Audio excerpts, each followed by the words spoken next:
Perkenalkan, nama saya Virginia Dewi Rosarimianede, biasa dipanggil Sari. Saya dari Prodi S1 Farmasi kelas Farmasi C semester 1 tahun ajaran 2020-2021. Baik, di sini saya akan menjelaskan secara umum tentang penentuan titik leleh. Yang pertama adalah teori titik leleh.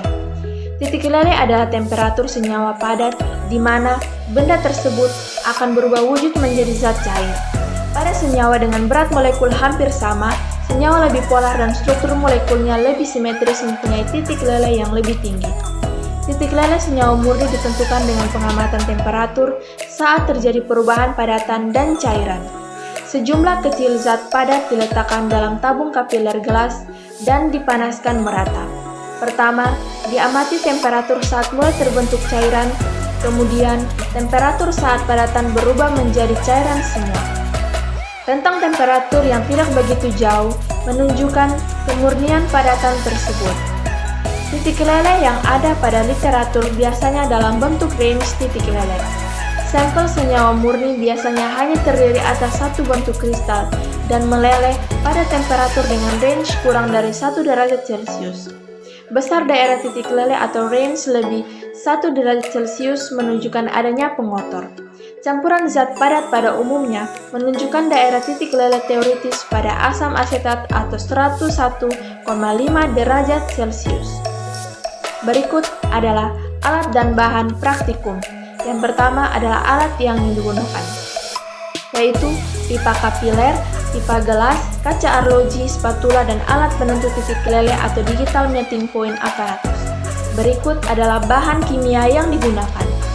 Yang pertama, asam oksalat, dan yang terakhir adalah asam benzoat. Yang berikut adalah prosedur kerja. Yang pertama, memasukkan zat yang akan diketahui titik lelehnya dari kaca arloji ke dalam pipa kapiler. Kemudian, memadatkan dengan cara menjatuhkan pipa kapiler tersebut di dalam pipa gelas secara berulang-ulang. Yang kedua, meletakkan pipa kapiler pada bagian pemanasan pada alat penutup titik leleh dan menutup lubang lainnya dengan logam penutup. Yang ketiga, menyalakan pemanas alat penentuan titik leleh. Yang keempat, mengatur pemanasan dengan mengatur tombol pulse temperatur kontrol dan fine temperature control sehingga kecepatan pemanasan menunjukkan kenaikan suhu 1-2 derajat Celcius per menit atau sesuai dengan kartu petunjuk yang ada pada bagian alas alat tersebut. Yang terakhir, setelah suhu mendekati titik leleh, perhatikan zat yang diselidiki pada saat meleleh, maka menekan tombol display suhu pelelehan dapat dibaca langsung. Berikut adalah hasil dan pembahasan. Di senyawa yang pertama, asam benzoat, teoritis 104-106 derajat Celcius, praktek 110 derajat Celcius. Senyawa yang kedua, asam oksalat, teoritis 121-123 derajat Celcius, praktek 130 derajat Celcius. Pembahasan pada penentuan titik leleh harus memperhatikan penentuan senyawa dalam pipa kapiler. Senyawa atau sampel dimasukkan dalam pipa kapiler dengan salah satu ujungnya ditutup dengan cara dibakar.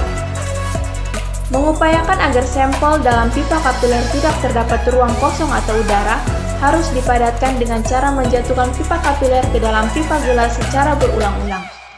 Kecepatan pemanasan diatur pada range 2-3 dan suhu diatur sesuai dengan yang dianalisis.